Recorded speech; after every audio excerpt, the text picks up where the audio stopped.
Why, hello, beautiful people. How are you? Says Oh the my boy. God. I know the energy here is just mountful, Look at those palm mountful, trees behind you. Oh my goodness. right? I am in Diani. It is a beautiful place, and this beautiful property is Watano. Amazing. It is And really sexy. and we're taking bookings. So anybody who wants to come down, please come on down and look at this. Wait, let me freak you out a little bit. I don't know. Can you see the ocean right there? Oh, come on, rub it in. Oh, darling, please let me rope you in. Oh my Come. goodness. I know you're not planning, but this is the time. Come. Oh my, that is gorgeous. It is What beautiful. what time is it over there? It is 6:02 to Okay, be you still precise. got sunshine. Okay. I know What it's time, 8:02. what type of weather you got there? You got like in Panama, we have hot and hotter. What do you have I over there? know. Well, you know what? For Diani, it is pretty cool right now. Skies are clear. We started with a very cloudy day, but today we are, it opened up and we're doing well. I mean, like, it's such a gorgeous, gorgeous day. I have Mm, nothing to take away from it. It is beautiful. that's amazing. That's so. We're just waking up here, so I know you've just come from your morning routine, yeah. I from your did workout. I did a quick one today. I just did a loop around my house. Like I live behind these mountains called Mount Olympus, so I Yeah. just went around Mount Olympus to Lower Canyon and back up to my house because I live right behind Mount Olympus. So I mean, in front of Mount Olympus. So I just went around a loop and came back running, to make it on time for you. Do not give everybody your locale because we will show up. That's okay. Trust me, you'll We never find my house. I can tell people a million times where I live, they'll never find my house. Get up here, my house is so hidden. It's not even funny. Okay, so I'm going to do one thing that I always do before I start my show. I always start my show with a beautiful intro, and it's all about celebrating Africa and beyond, and you're definitely beyond, and you're so amazing. I don't even want to say your name yet. I don't even want to introduce you yet. We're having okay, let's do it. We're getting into it. Let's get into the core, people. Into the core. Get into it. All good things in Africa and beyond. Into the core. Into the core.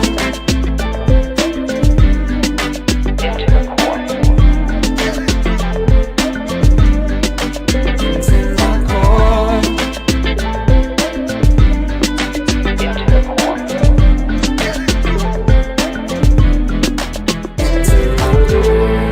All good things in Africa and beyond.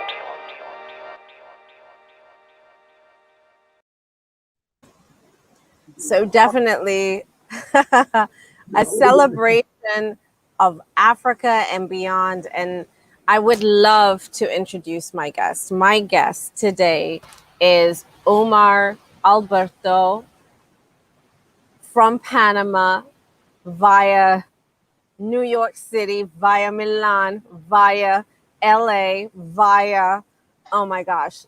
We could name drop all the cities, but you are here with us, and I'm, oh my gosh, You're so Omar. sweet. Oh my God. And I'm telling you, you are tripping. I I think I'm totally turning to am. like the new version of my sister. I I am your sister, Omar. You just never knew. Oh my goodness. Wait till I show you photos of my sister. It's so funny. I'm very honored to be your guest today. I'm loving Thank you so much, Omar. So, okay. Um, I want to start in a beautiful space. I really want to start with Omar in Panama getting into, and literally, this is like the dive in into Studio 54. Like, okay, so what were you thinking when you were in Panama coming into the States? What was happening at that point? How crazy that you use the word diving, because I wasn't in the diving team, but I was in the swimming team. I swam for the national team in Panama since I was 11 years of age. Oh, So, wow. till the age of 18, I knew nothing about nothing other than swimming pools. My life was wake up, training facilities, go to school, training facilities, go home, eat, study, get back on the pool next morning. That's it. That was my That, life from 11 years old. Actually, 9 years old, 11, I became part of the national team, and I swam for Panama till I was 18 years old, and yeah. came to America in when I was 19. I was supposed to come for a 2-week vacation to Orlando, Florida, to Disney World. I guess it's called Disney World. Yeah. And I never went to Disney World. I met a guy who spoke Spanish. I spoke a little bit of English then. I didn't speak that much Spanish, English. And the Yeah. guy's like, hey, I'm going to the world tomorrow. In Latinos, we used to call New York the world. And I'm like, The work. oh, yeah, we want to go to the world. And I'm like, hey, I'll come with you.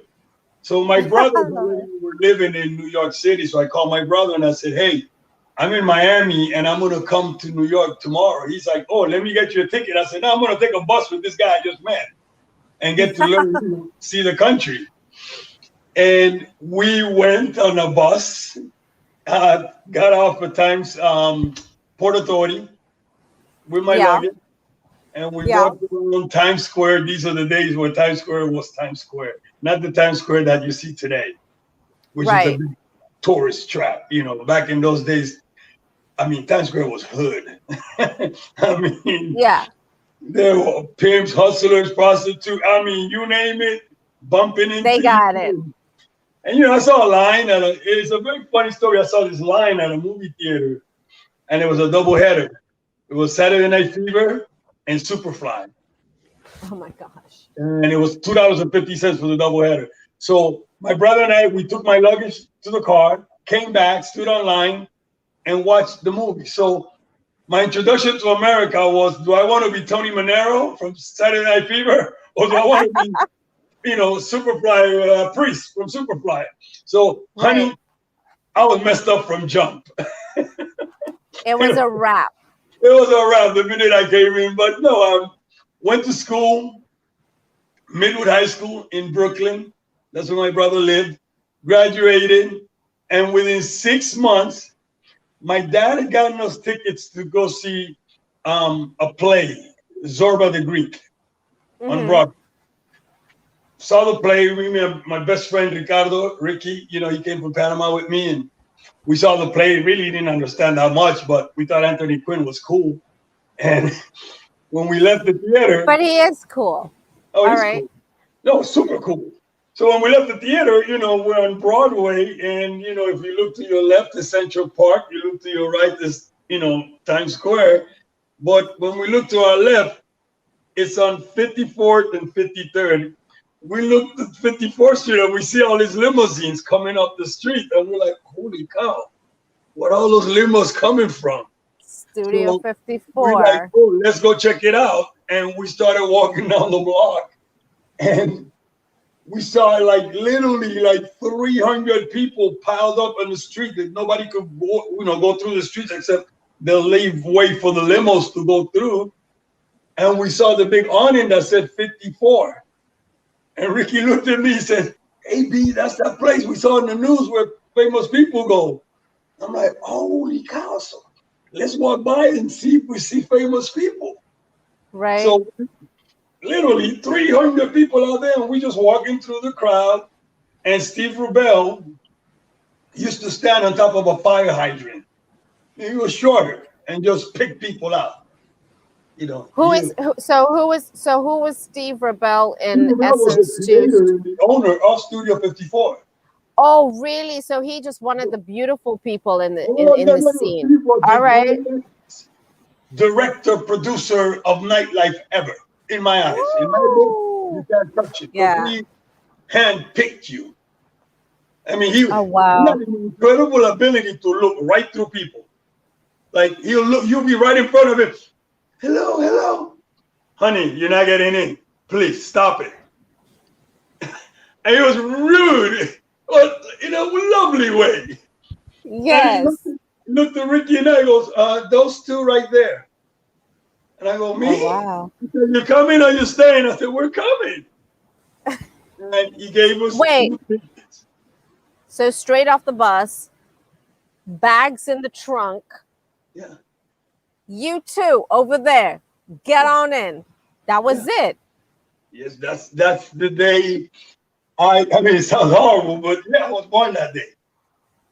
I was born that day because I walked into a world that I've never seen anything like this in my life ever. I've never ever, I don't know nothing about fashion, art, movies, none of that. I'm a kid from Panama with my friend Ricky, and we just in this place. And anyone who went to the studio will tell you, like when you walk in through the big mezzanine and you look to your left, that's the hot table. Like, Hot table. oh yeah, you like your eyes are going to go to that table because the characters in that table just look so. I never seen people look like that in my life, but they were fascinating to me. I was drawn to that table. Like, I don't know who that short guy is with a little camera with crazy hair is Andy Warhol. I don't know who he is. You I don't know who that guy is with the, with the white jacket and the black turtleneck who smokes, these long cigarettes like this. Like he looks like this movie from a movie Casablanca or whatever. Oh my You gosh. and what drew me to the table was there was not many, I mean, yes, there were some black people. There were not like, you count them, probably 20, a Yeah. thousand Yeah. people in there. And at this table, there's this black guy that, I mean, everybody, he's kind of like in the mix of this table with all these gorgeous people. And this guy looks like a bum. I'm like, who, he's got these dreadlocks and he got this pants, like cargo pants with combat boots with paint on them. And, he just looks like a bum. But everybody's Wow. in the middle of the mix. I mean, I don't know. This guy's name is Jean-Michel Basquiat. I have no clue who he is. And I'm looking at the dance floor, and I mean, it's just I've never seen anything like this. So Right. we stayed there. I mean, we probably got thrown out of there because we were there till the wheel fell off. We were there till 6 in the morning. 7 in the morning when it shut down, and I don't think I ever missed a Saturday after that. So, I mean, I can only imagine that experience. I mean, like, so every time you walked in after you were picked out, was it that they saw you and they're like, come on, come Always. on. Yeah, Mark Beneke, there was a doorman before Mark Beneke, who actually played the son in the TV show Dallas. No, Dynasty. I think it was Dynasty or whatever the show was. Dynasty is Dynasty. actually what it is. Yeah, Dynasty. right? With Diane Carroll and the son, he was the first doorman at studio. And then after that became Mark Beneke. Okay, so Mark always, I've never had a problem after that first day, Mark, right there, and I was always Come on right. in. Come Always, on never, in. ever, ever, ever, ever, ever. Actually, there was this one time I did something really bad. Uh, this is bad what I did. Well, So, I'm looking at you like your sister, so you better save yourself. oh yeah, well this is so after 6 months of going to studio all the time, now I'm really getting into the whole fashion scene. I'm learning who is who. Oh, that's Right. Calvin Klein. That's Halston. Oh, that's Oh Liza wow. Minnelli. That's Bianca Jagger. Okay, yeah, that's Perry Ellis. Oh, that's Iman, and That's Janice Dickinson. And, you getting to know the names and the characters. I'm getting into magazines and designers. And so I end up being picked. This guy came up to me, and a friend says to me, he's a very famous designer. And I said, okay. And the guy said, hey, want to have a drink? And I said, yeah, I'll have a drink with you. It's a very personal story I'm about to tell you. I don't think I've ever told the story to anyone. And as I'm walking to go to the bar to have a drink with this gentleman, I know who he is. I'm not going to mention who it is, but it's a very famous designer. He's walking out. I'm trying to go to the bar because he invited me for a drink, but he's walking out.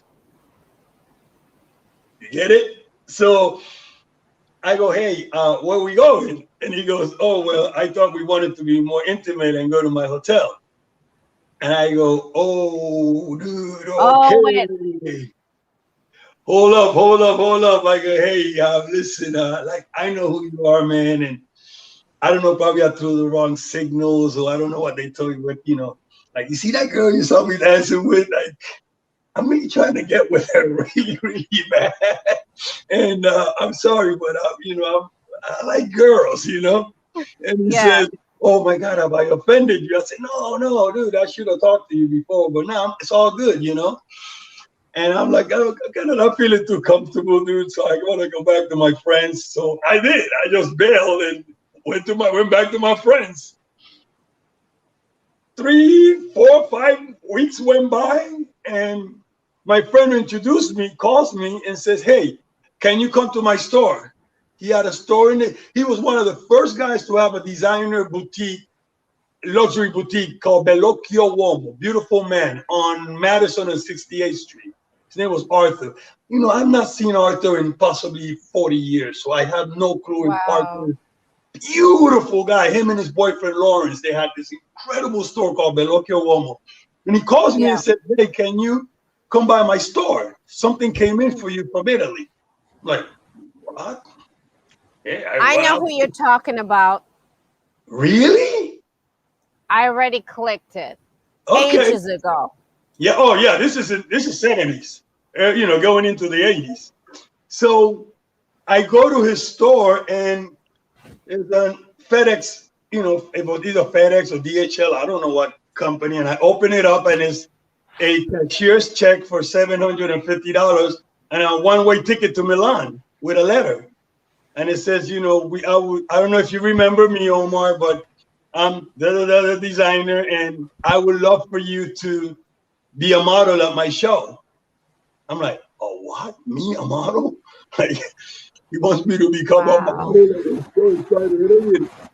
And at this point, I'm like, Ricky looked at me, he's like, hey, B, you got to go. So what are we doing? We're not doing anything. All we're doing is going to the studio every week and partying. Like, what are we doing? And I'm like, where to Italy? And make some money. And I went on a plane and got there. And the next morning, obviously, I have to go to the showroom for a fitting. And they're doing a fitting. I understood Italian at that point. I didn't speak it. Probably I spoke possibly like 30% because there's so many similarities between Italian and Spanish.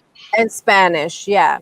But I didn't get it why these women were taking my measurements and they're so excited about me. They're like, Madonna, ma questo non è possibile. And they're saying all these crazy things like, whoa, what is, like, this guy's a freak. And I'm like, what the hell did I do? And they say, call, the designer and tell him to come down here. He needs to see this. I don't know what's going on. So he comes down and he goes, dude, I'm sorry. Like, hey, how are you? It's good to see you. I'm so happy you came. But I hadn't seen him. He's like, I'm so honored you came. And I think you're wondering why they're tripping. He says, you happen to have the exact measurements as the dummies, the mannequins. As the mannequins. What do you tell? He says that there was a company called Golf. I'll never forget that the label of the back of the mannequins, it said Golf, Gulf. I guess it was a company that manufactured them. And the mannequins, yeah. Every single measurement of the mannequin was my body, neck, outseam, inseam, waist, collar. Wow. This is crazy. Like you're a walking mannequin. So he called Ricardo Guy, the agency, Limache de Ricardo Guy, Yeah. Lina de Castri. He called her up and said, "You need to see this guy. He's a mannequin. He's a walking mannequin." And they sent me over. He sent me over to to their offices, and I went and they took all these Polaroids of me, and they sent me on 7 castings, and I booked all 7 shows. And Same day? same day. I did 7 castings my first day, and I booked 7 shows. And my first season, I did 13 shows. Wow. And from that moment on, I had my schedule pretty much down. I used to do between Milan and Paris, I did 33 shows per season. Wow. So you So name wait a it. second. So if you're doing 33 shows per season, what was okay, so we're talking about back then. So Oh yeah.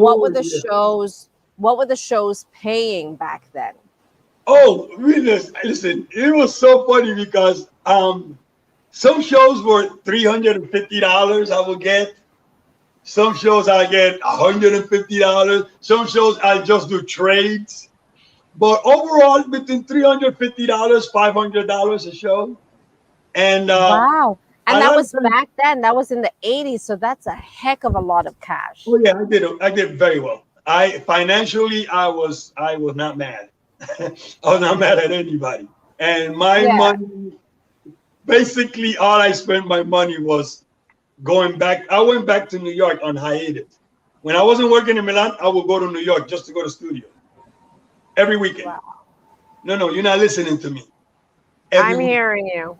I went to studio every weekend. I would just pay the taxes of tickets because my dad was in the Wow. traveling business. So a ticket will cost me like $85 round trip from New York to Malpensa. So I would do that like every weekend when I wasn't working. And when there was not show season, I would stay in New York. I'll either stay with my sister or, couch surf with some of my friends or, I that was my life for 4 years. That's all I did. Was You do you shows were and play. you were amazing. I mean, like one of the things that I do admire is just the even based out of our conversation yesterday is that you went deep sea diving literally and the rest is history. Yeah, You yeah. caught a barracuda and then so Yeah, many more. I fell right into it because I never, if you would have asked me, I'm not one of those people who says, all my dreams came true. Sorry, I'm not. I'm not that guy. I don't have dreams. I have fantasies. I don't really have dreams. It sounds horrible because people talk about their dreams. I don't have dreams. There's no way in hell I could have dreamt of the life I live. It's impossible. I'm from a town that had 600 people. I mean, 600 houses in my town, Villa Cáceres in Panama. I never left my town. When I left, was just on Right. swimming meets, and that's it. So how do I dream about being in New York City or traveling to Milan or going to a party at a palace or being in Saint Tropez or Morocco or Tunisia? No, I didn't dream about that. Like, hanging out with supermodels and celebrities and stars and living in Hollywood in a house in the hills. Come on. No, I didn't dream of that. No, sorry. No, none of that. Everything just happened. Let me ask you a question. So after you've done all of these beautiful stints, you've worked with the best of the best, creme de la creme, and now you find yourself in this beautiful space called life, and you're like, is that how Omar's Men happened, and how did you transition from that that that platform that you were given to transitioning people also? Because I feel that, when I hear your story, now I understand the rest of it because I'm just like, you're a giver. Yeah. Oh yeah. Yeah. I didn't plan any of this. After the 4 years of modeling and living in Milan and back and forth between Milan, Paris, and New York. I very famous photographer at the time became a very dear friend of mine, Rene Volpi. And Rene, wow, I love him so much. I've never met a human like Rene. He's probably one of my biggest inspirations because Rene spoke like 12 languages. And, upon going back to New York, he said, hey, there's an agency out here that I shoot a lot of their models, and they want to open a runway department. And I think you should consider it because at the time, I was getting a little bit bummed out about the modeling thing. And I'll tell you why, because I did like the one job that every model dreams about that's going to take your career from like to the highest level. I had done Roma Vogue in Tunisia. It was a 24-page white story. It was me Wow. and that rest is so Calvin French was the other model. Calvin French is a black gentleman. He was a model. He became another agent in Milan. He had a very famous modeling agency called Ugly People. He was one of my dearest friends and a phenomenal model. And love Calvin. Calvin obviously worked a lot more than me because Calvin was deep in the gay mafia. We call it the gay mafia in Milan those days. And Calvin would get all the big jobs. And here goes my shot to go on this incredible trip, work with Calvin, and shoot all these beautiful pictures. Right. When we arrived to Tunisia, things got a little funny because the editor wasn't really feeling my vibe because they were all hanging out doing their thing, and me, I wanted to hang out and go see chicks. I don't Yeah, think they of course. appreciated that from me. So we shoot the story, and when the story came out, they chopped my face. I had Shame. 4 pages from here down. Right. Every picture of me was chopped. You didn't see my face. That was a crusher for me because I'm like, wow, this is the one job, major photographer, major editorial pages. I come from an era there that editorial meant, tear sheets mattered. You know, if you had Yeah. incredible tear sheets by incredible photographers, now your rate goes up, your availability, everybody, the big boys want to, mess with you. So I was a bit bummed about the industry at the time, and I went back to New York, and Rene says to me about this modeling agency, Lamage Model Management. They're thinking of opening a runway department. Would I be interested? And he's like, you should take the shot. I'm like, all right, I'll go and interview with them, and they like me, and they hired me. So Wow. I put an ad in the paper through the agency, and I interviewed about 75 girls on a weekend, and I took on 11 girls. And I opened up the runway department.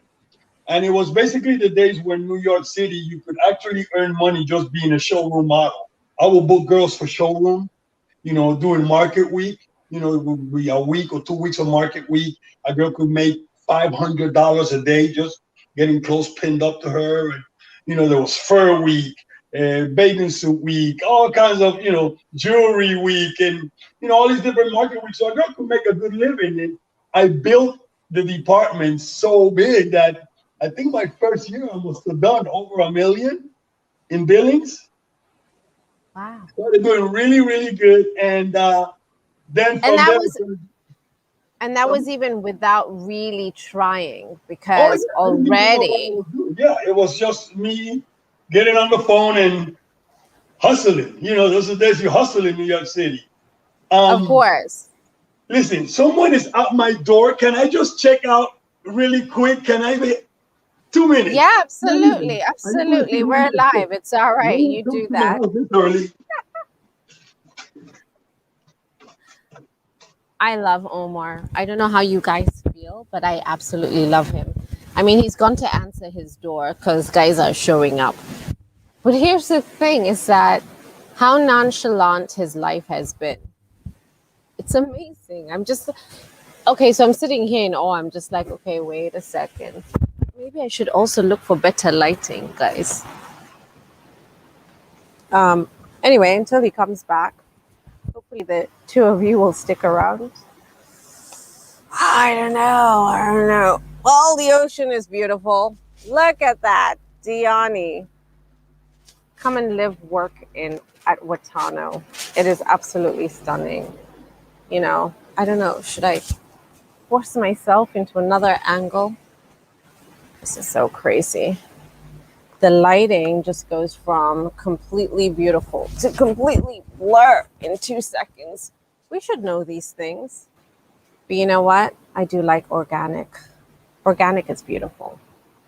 So we're just gonna go. If you see my face, great. If you don't, and I get blurred out, as long as you hear his story, I'm good for that. So it could be a delivery person who's at his door. So Omar has just stepped out to answer his door.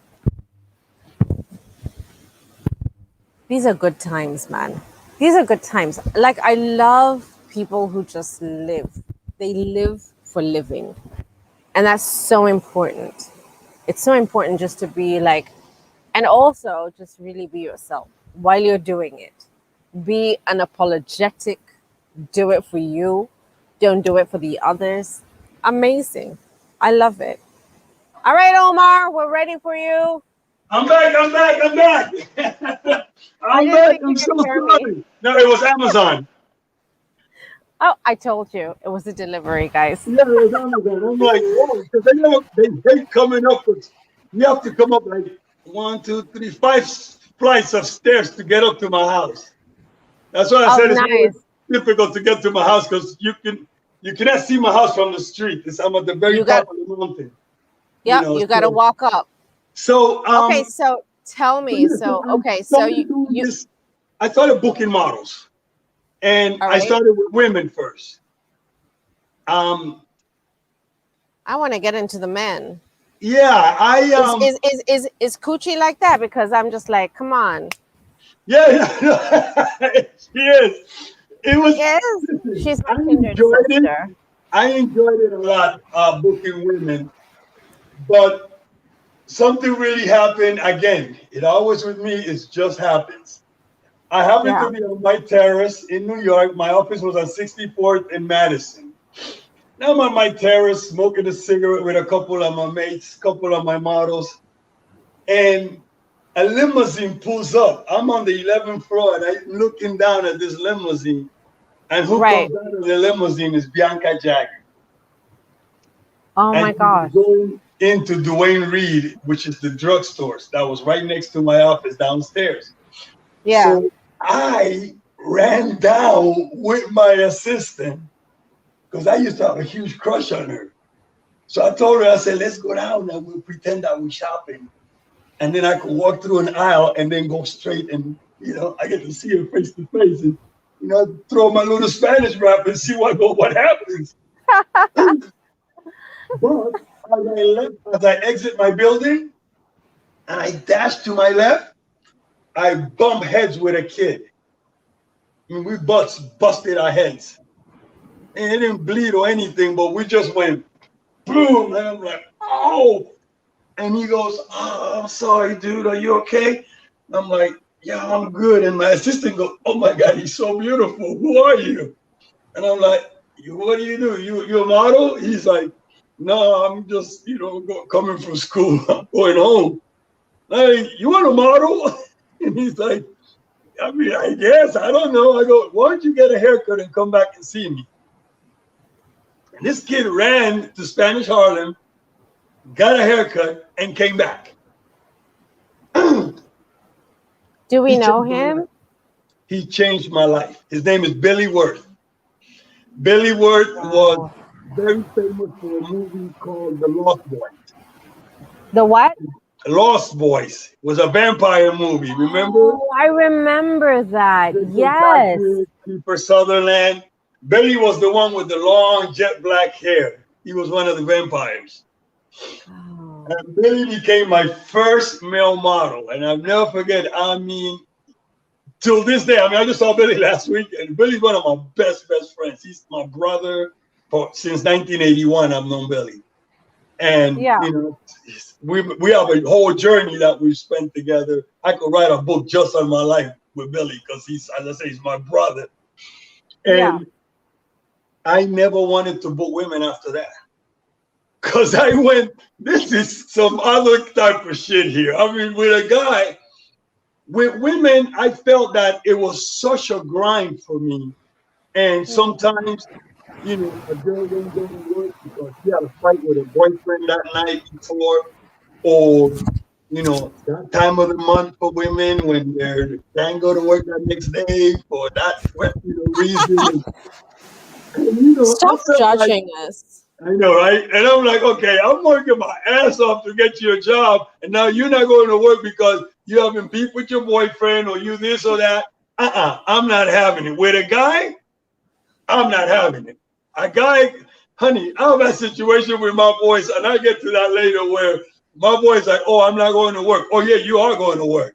Because I come over there, grab your ass, and drop you on the set. You're going to work.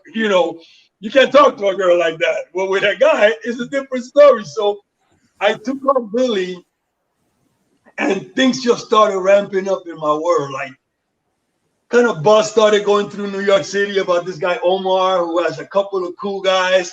But my agency was like a C minus agency. It wasn't like the greatest agency. The owner has a couple of questionable type of behaviors, And once I started getting into that, I'm like, I don't really know if I want to work here. I don't really. And funny story is, those are the days that when you cold call people, people have the ability. We don't work with your agency. Thank you. Hang up on you, right?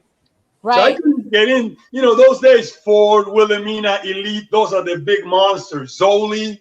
Here I am, little homage models trying to get appointments for my models, and I'm not getting that much love. So Billy calls me one day. He goes, "Hey, Omi, I'm I'm downstairs Bruce Weber's studio. Bruce Weber is now, And one then of the the. relationship starts, of course. So he says, I go, well, Billy, I don't have an appointment for you. They don't pick up my, they don't get my, they don't pick up the phone when I call. He goes, well, dude, I'm just gonna go up there without an appointment. What do we got to lose? I'm like, damn, Billy, I want to get in trouble. He goes, fuck it. So he went upstairs without an appointment, and the studio manager starts going off at him. How dare you come here? What agency you with? Let me call your agency. And they're calling me and they're ripping me a new one. And I'm like, sir, I'm so sorry. Don't you ever do that again. We never gonna work with your agency. Blah, blah. And as he's screaming, Bruce happens to walk by and sees Billy and goes, who are you? And he says, oh, I'm so sorry. I'm Billy, and my agency was trying to get me an appointment, and I just took it upon myself to come up. And Bruce goes, who are you talking to? To his assistant. I'm talking to his agency. I'll take care of it. He's going to give me the phone. He said, hi, can I keep him? I'm like, hell yeah, yeah. He shot him right there on the spot. He shot him for GQ. And Wow. that was like a huge turnaround for me because now I have a relation with the biggest photographer in the world. Bruce started liking my eye, and I started booking guys with Bruce, sending guys to Bruce Weber. So, Calvin Klein campaigns and Ralph Lauren campaign. At the time, Ralph Lauren campaigns was, I get to that later too. It was just pretty much Anglo-Saxon men. There were no black guys working for Puma at that time. And, Yeah. so I started doing that, and fast forward, 3, 4 years from then, I moved to LA. I have an option came in for me to come to LA and work at this agency in LA called East West Models. They had Okay. just opened, and the gentleman who opened it, David Altman, he was dating at the time, she was possibly the most famous female model. Her name was Alexa Singer. She's Okay. where you are. She's African, South African. She lives in South Africa right now, and she shoots incredible pictures. I adore this woman. And Right. she had both covers up the yang. I'm talking Richard Avedon, Irving Penn, Francesco Scavulo. She was the favorite of the masters. Right. And her boyfriend decides to open an agency in LA. So she recruited like 11 of her girlfriends. Carla Bruni, what's her name, Monica Bellucci, Lauren Helm. I mean, all these fabulous women, and they opened up an agency here in LA called East West, but they didn't have a men's department. So they brought me in from New York, and I came in, interviewed with them. It didn't go well. They Right. didn't. They Why? weren't Why? feeling. They weren't feeling my vibe. I guess I came to LA with that New York attitude. I was very New Yorker at the time. We say the word "fuck" a lot. In New York, you curse people out a lot. I can't Um, even. the fact that my name is Omar, got this crazy accent, this crazy voice. I don't think they felt my vibe. And my friend who got me the job, who actually became my partner later in life, Paul Fisher, he said to them, dude, you gotta hire this guy. I'm telling you. I said, I'll tell you what, get us an apartment and don't pay us a salary. Just get us an apartment, pay the rent, and we will take care of this and watch what we do. Right. And that's exactly what took place. And we blew up East West. East West became there's no way anybody would argue this to me. It was the most powerful company in LA for like the first 2 years. And I was the head of the men's division. And And you were doing as the company started growing, my name started growing. And there was a little bit of friction with the owners because a lot of people weren't calling the agency East West. They would be like, oh, call Omar. Omi's boys. Everything was like about Omar's guys. that's where it came from. It wasn't like East West boys. It was Omar's boys. So came down one day that, things just came to with A the owner. headlock. And Yeah, I you were not. don't, yeah, it was just that happening. It was a lot of friction going on because, I mean, the world is really globally is now becoming like everybody's like Omi's boys, Omi's boys, Omi's boys. So I remember one day going to the office and I knew that we were going to have that talk that day. It's about to go Yeah. down. And I had lunch with the owners and they thought I was about to leave and open an agency. And I said, I don't know what you're talking about. I'm fine how things are. I mean, I wasn't happy with my salary because I know I'm blowing up and, my salary hasn't gone up. So, I'm bringing in the creme de la creme of the global shooters into this company. And, my salary is not going up. And we had a fight, we had an argument. And I remember I went home for lunch because I lived close to the agency. And there was like probably 30 models of mine in my apartment. My boys were in my apartment, and I will not reveal all the stuff that was involved that day in my apartment. But let's just say there was a party going on inside of my apartment, and like 30 incredible looking boys, and we just got crazy in there. And they're like, "Fuck them dudes, fuck that! It's our own agency, man. Like, we're gonna call it Omi Boys." And I'm like, guys, I have no money to open no agency. Like, fuck it, Omi, we can do it right here. I'm like, dude, I can't do an agency in my apartment. And Paul, who was a booker at the agency, he had left like 2 months prior. And he calls me up and he's like, yo, dude, I just heard you had the blowout. And I'm like, yeah, man, I think I'm out of there. He goes, well, get over here. I'm downtown and I got a loft ready for us. And I'm like, fuck it, I'm coming over. And it was just a loft with one phone, no call waiting, and Steve Lipman, which is one of my models who lives here in LA, he's a very famous photographer now. Lippy and all the boys are going, what are we going to call it? Like Omi's Boys. I'm like, I'm not going to call an agency Omi's Boys. And they're like, the boys, and this and that. And Steve Lipman goes, we your boys, Omar's boys, Omar's men. Dude, we're men, Omar's men. It's like, dude, wait, hold up. Oh. He took a cement brick from like downstairs in my building, and he wrote Omar's Men, and he took a Men. picture of it, and that became my logo, Omar's Men. And within the Organic. yeah, Omar, organic. Omar's Men, and within a year, I I mean, I bust this down open. I mean, bust it up. I mean, Omar's man became such a force. It's like you just couldn't stop it. It was just men. I mean, I had possibly like So a good 85% of the market. And then it became global. I opened up New York, and then I opened up Miami. I feel like I Then- need to have I feel like I need to have a part two at oh, this point because I'm just like we're just yeah, getting you may. started. We're like just like scratching the surface Oh, yes, yes. of You it. we haven't even gotten to the meat and potatoes, honey. This is just the beginning. Yeah. Can we do it? Can we do another one tomorrow? Do you think we can do another one tomorrow? Yes, Do I you hope have time so. tomorrow? Yes, I do. I do. I do. I have, honey, No, I'm not cutting for you off. you, I'm just making sure because I want to for get you, my into the sister, I'm on. we have not even touched on Yeah. a lot of the beautiful stuff that you're still doing and I'm I'm just getting married. into I'm getting into like 46 minutes and I'm just like all right, got to watch the timer. Yeah. Um but okay, so we've got like maybe 10 more minutes and then we Okay, can do cool. part 2. If you're committed to my part 2 tomorrow, I'm on.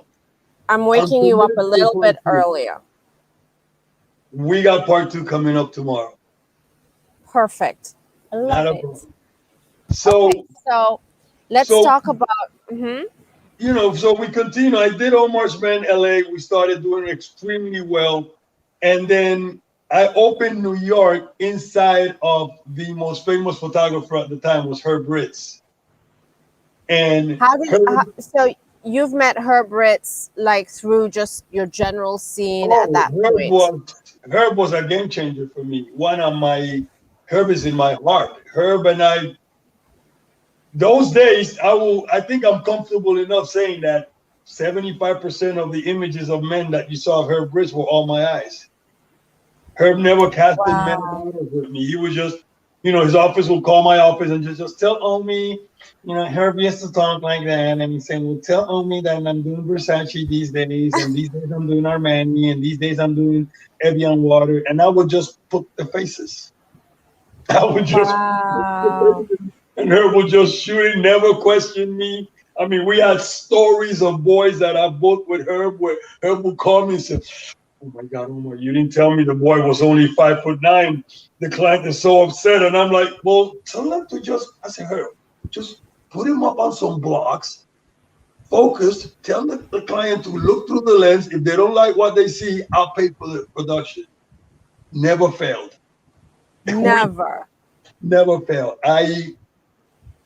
Herb was so good to me. And I'll close with this and we could go to part two tomorrow. All Herb right. called me one day. I was at the office and he called, Omar, can you come to my office? I said, Jesus, Herb, right now I'm kind of busy. No, you need to come right now. And I'm like, okay. I mean, Herb Ritz call, you go. Now his office is probably 3 miles from my office. I get in my Jeep, I go over to his office, and there's pandemonium going on in that office. There's people, the studio is people coming in and out, and racks of clothing being pushed. And I walk in, and Herb is there, and this woman is next to him. She looks at me, and she goes, oh my God, he's fabulous. And I go, Herb, what's going on? He go, oh, this is such and such, and I'm gonna shoot you right now for Gap. I go, you gonna shoot me? He go, yeah, we're gonna go upstairs, and I'm gonna Omar, it'll take me 15 minutes. I'm like, Herb, are you fucking with me? So the woman called this woman and said, hi, can you take Omar over there and get him dressed? And Herb go, no, you can't dress Omar. He has incredible style. Omar, can you just go to that rack and just grab whatever you want, put it on, and I'll meet you upstairs. So I go to that rack and I grab a polo shirt. I think I had like a hanky on me. I kind of put it on, I put on the jacket and went upstairs. Herb, I'm not kidding you, that shoot took 50 seconds, I think. He took like 3 frames. Okay, Omar, you're done. I'm like, okay, Herb. Okay, I get the joke, whatever. And I went to my office, left. 3 months go by. I'm not even thinking about this thing. I don't even think it's ever going to come out. Now, this is Right. the day that we don't have social media. This is what, 91, 92? Like, Right. yeah. And I'm in my office in New York. I had opened my office inside of Herb's office in New York. Okay. Right. Omar's men. And I only stayed there for 6 months because I grew so fast in New York that I had to go get my own place. So now I'm in my Right. own office, and my best friend Ricky, who I went to Studio 54 with, he's working as a buyer Yes. at Macy's. He happens to be having lunch on Times Square, and he calls me from a payphone. He goes, "Damn, B, you're large." And I go, "What are you talking about?" He goes, "Dude, I'm staring at you." I'm like, "What do you mean? Are you here?" He goes, "No, I'm on Times Square." I said, "What do you mean you're staring?" He said, "Dude, I'm looking at your picture." I'm like, "What?" He goes, "Yeah, the gap." Like, no way. We don't have social media those days, or Of we're not course. taking pictures. And so me and my assistant run out of my office on 28th and 5th and run all the way to Times Square. I run with him to Times Square and go, holy, Whoa. it was, where they dropped the ball? Yeah. That was me. Wow. Yeah, So it was an I'm literally it talking, was an oh shit moment. Like the oh, fuck you just never happened. even get a whole shit. I'm looking at me building size. I'm like, Hmm. oh shit, it's real. And then literally that whole month, any place you go, all the bus shelters, and it's like me in one bus shelter, and the other bus shelter is Manolo Blahnik, and the other bus shelter is like Franca Sosani, editor of Italian Vogue, and it's all these iconic humans, and Omar from Panama. It's like, so her wrist Oh, was, God rest his soul. I mean, Herb hosted a dinner for my mother when my mother came to LA to visit me, her only time in LA. Herb did oh a dinner for my bless. mother, and it was just the most incredible dinner. I remember my poor mother asking me, "Oh, what apartment does he live in?" I was like, "No, mom, this is his house. Like this whole place is like, this is, so yeah, when you mention Oh, people like bless. Herbert, my heart melts because he was truly someone who showed me beyond believe love, beyond. He So he elevated the love, and I know that tomorrow we're going to talk about you elevating a couple of people's love. We're going to talk about Jimon Hansu. We're going to talk about Tyrese Gibson. We're oh going to yeah, talk about Adewale. We're going to talk about the effect of what corona pandemic has done and how you were living forward and never back. And you know yep. what, Omar, you know I'm your sister, right? Hey, listen, I'm telling you, wait till I send you these pictures. You are tripping me out right now. I told you from the minute I saw your face, I'm like, oh my God, it's Coochie. It's You like know this. what? You know what? Um, you don't plan forward, but I'm gonna manifest something. You and I, at some point this year or into next year, we're gonna meet. You gotta meet your sister. Yeah, That's I hear, what's I up. look I forward have to it. never said that about any guest, but I'm just like, I love your energy. I love your vibe. I have not even interviewed you. What we did was an introduction, and I've sat here, and it's been like the most beautiful storytelling session. Um, you know, you're amazing. I look forward to it. I look forward to tomorrow. I feel Honey, like there's I a look part forward two to for every day. Okay, I look forward to every day. So thank you for having me. And I tomorrow love we get into I love part you, two. Omar. We get into part two tomorrow. I love you so much, Love and you, I honey. will talk to you tomorrow. Enjoy your evening. So, God everybody bless. else, thank you so much for joining into the core. Catch us on part two.